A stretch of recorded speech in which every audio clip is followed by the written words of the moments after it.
O que você acha? A gente falou um pouco dessa polarização. Minha opinião é muito simplista sobre isso. Eu acho que as pessoas não estão aceitando a opinião do próximo, que é um negócio tão básico do básico. Mas você que já viveu algumas décadas, você vê que isso tem melhorado ou piorado? E qual que é o papel da influência espiritual nisso, nessa questão? Olha, eu sinto que está piorando, né?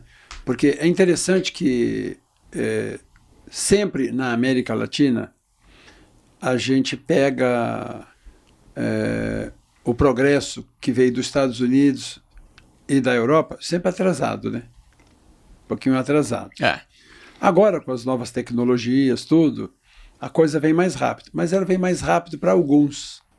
É verdade. Para alguns. O que as pessoas esquecem... Poucos. O que as pessoas esquecem é o seguinte. Por exemplo,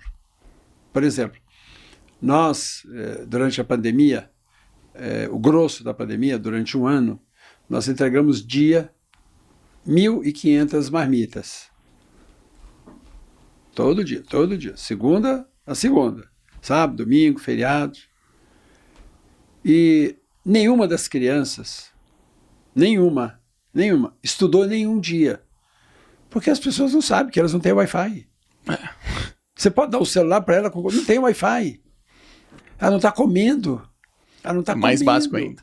Às vezes não tem nem saúde, né? Se você fizer um estudo, e eu fiz um agora eu fiz o estudo e eu peguei um bairro de São Paulo para estudar. Não vou pegar porque vai demorar, mas está aqui no meu celular. Por exemplo, Itapecerica da Serra, que é uma das maiores cidades próximas de São Paulo. 75% ganha até R$2.000.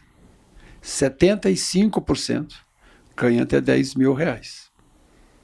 Mais 15% ganha de 2.000 a 3.000 e pouco. Aí você dá uma olhada rapidinho no Brasil, qual é a renda per capita do brasileiro. É muito pior que isso. Então, pela renda per capita, você não consegue comprar um computador. Não tem como. Não consegue. Aí o que você tem? Você tem o televisor e o rádio. Aí no televisor e o rádio, você tem o quê? Aquelas pessoas que acreditam e seguem alguém. E a pessoa vai lá e vocifera aquilo que ele acredita. Aí você chega numa situação que chega a ser surreal. Por exemplo, as pessoas acreditam, mais humildes, eles acreditam que o que o presidente da República está falando é verdade. Né? Que é mentira, que não precisa vacinar, que não precisa usar máscara, que é a indústria que está fazendo isso, que foi o chinês que inventou. E eles acreditam piamente nisso. Né? Tanto é que você não consegue vacinar muita gente. São Paulo, né? Esquece política, por um trabalho e por uma estrutura que ele tem, né? Pela estrutura que São Paulo tem de grandes universidades, do Instituto Butantan, um trabalho bem feito, conseguiu vacinar mais. Mas você tem estados que ainda estão nos 50 anos. Nós estamos vacinando adolescente. É verdade. Então, você às vezes não tem o mesmo passo, né? Aí vem esse problema, aí vem essa discórdia. Donde, hoje, qual é que está a situação hoje? E eu sofri isso, agora, recentemente. Né? Onde está a situação? Você, às vezes, evita de falar em quem você quer votar ou quem você votou de política para você não ser agredido. Eu, por exemplo, fui convidado pelo governador... Porque automaticamente você divide, né? Hoje o Brasil, como você falou, está dividido em três, né? Se você emite uma opinião, metade da população não vai gostar de você. Não vai gostar. Complicado isso. Então, o que aconteceu? Eu fui conversar com o governador. Por quê? Porque eu converso com o prefeito, eu converso com o governador, e quando é assunto federal, tem esse professor, né, que trabalha no governo federal. Faz parte da equipe do Paulo Guedes. Né? Faz parte da equipe do Paulo Guedes. Então, o que acontece? Eu fui conversar com o Dória, com o governador, questões, né, de facilitar a vida dos mais humildes, mais sofredores. Essa foi a nossa conversa. Essa foi a pauta da conversa. Né? Que é um trabalho fundamental do governo, né? Que é a obrigação dele. Poderia estar o Dória lá, o Geraldo Alckmin lá, o Mário Covas. Estou dizendo que ele já foi governador. O José Serra, não importa. Eu teria que conversar com ele. Independente de quem estiver. Mas eu não tenho com quem conversar. Se você, por exemplo, você pode discordar da maneira administrativa do Ministério da Fazenda. Mas você tem que pagar imposto. Pois é. Não vão te pegar. A não ser que você faça bem, vão te pegar. Então você precisa. Bom, aí eu postei lá. Foi recorde de comentários. Claro, a maioria já contabilizei, toda a maioria elogiou e tal, mas teve assim uma porcentagem que você vê que a pessoa levou para o lado pessoal. Eu não vou mais na sua igreja, eu não vou assistir mais sua missa, eu não vou mais contribuir. Aí dava vontade de se dizer assim, quer dizer que se depender de você, meia dúzia de crianças deixam de comer, deixam de ter uma vida melhor, porque você está dizendo que eu não deveria ter me encontrado com o governador. Aí se eu me encontro então com o presidente da República, aí o lado de cá me dá porrada. Pelo amor de Deus, né? Não, outro dia eu tive... Aqui eu vou contar porque não tem problema nenhum. Tem uma coisa que as pessoas não conhecem, não entendem, que chama liturgia do cargo. Depende da função que você está, o trabalho que você está. Então, esses dias, tem uma padaria que me ajuda muito, chama Santa Marcelina, aqui no nosso bairro. Sim. Né, Santa Amaro, de um português. E ele falou assim, reverendo Aldo, hoje vai ter um jantar aqui, vai estar associação disso, associação daquilo, tal. Eu gostaria que você viesse. Ele me ajuda muito, é muito generoso. Eu falei, eu tenho condições, eu vou. Fui lá no jantar. De repente chega o Kassab, que foi prefeito, que foi ministro, que foi... E ele fez lá o discurso e tal. Né? Falou, reverendo, vem aqui. Gente, eu queria dizer para vocês, quando eu fui prefeito, né, eu conheci o reverendo Aldo.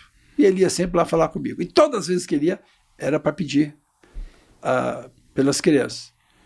Porque a concessão do terreno foi feita no governo dele. Uhum. Aí ele falou, agradeceu, eu agradeci, né? Deu um abraço dele. Gente, isso é convivência. É claro. Isso é convivência. Isso é... Eu posso dizer, Kassab, eu não concordo com algumas atitudes suas, não concordei com isso, concordei com aquilo. Sabe, ele teve uma decisão que foi bacana. Ele despoluiu a cidade, não foi? Uhum. É dele, aquela poluição que tinha na cidade. Mas eu nem postei a foto, que eu sabia que eu ia apanhar.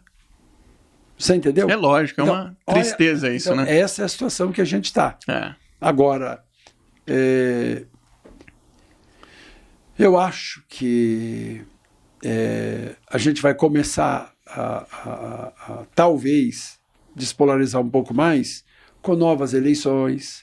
Eu acho, isso é uma opinião pessoal, se eu apanhar aqui, eu acho que hoje para o Brasil a melhor coisa é uma terceira via. É o que eu acho.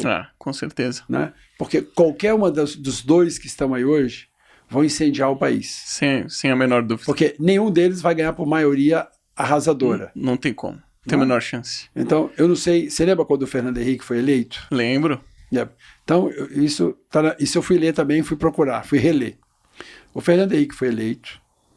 O povo adorava ele, idolatrava ele criou a URV. Estamos falando do primeiro mandato dele.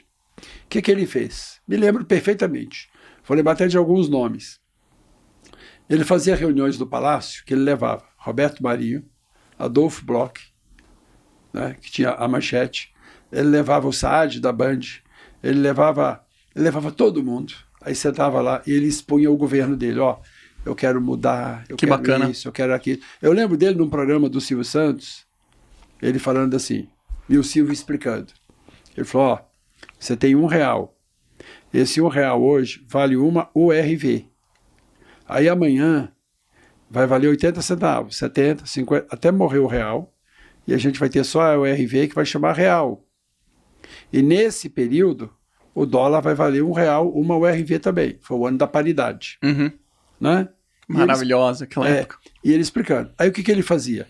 Ele ia na Globo, ele ia no SBT, ele ia na Manchete, ele ia na Record, ele chamava todo mundo. Ele precisou unir o país, que estava com 80% de inflação, você lembra? Lembro, 80, horrível, terrível. 80%. Você comprava um pacote de arroz de manhã, de tarde era outro preço. Né? Isso sem falar que a carne sumiu. O boi sumiu do pasto. Verdade. Tá lembrado? Sim. O país estava numa situação caótica. Então ele vinha, conversava, batia papo com a população. Também ele era professor na USP, tinha uma cultura elevada, falava inglês, francês. Então o primeiro mandato dele foi muito bom. Ele se perdeu no segundo, quando fez acordos políticos pela reeleição. Aí ele se perdeu. Então veja, eu acho que o próximo que vier... Tem que unir o país. Aí ele tem que unir o país. Gente, vamos conversar. Eu vou botar no governo aqui, vamos supor, tá? Eu estou colocando o Paulo Guedes, que foi ministro do Bolsonaro, e ele vai fazer parte do meu governo, não por ser do Bolsonaro, porque ele é o melhor para isso. Porque ele é competente, porque ele tem experiência. Ó, eu estou trazendo o Haddad para ser ministro da educação, não é porque ele é do Lula, não.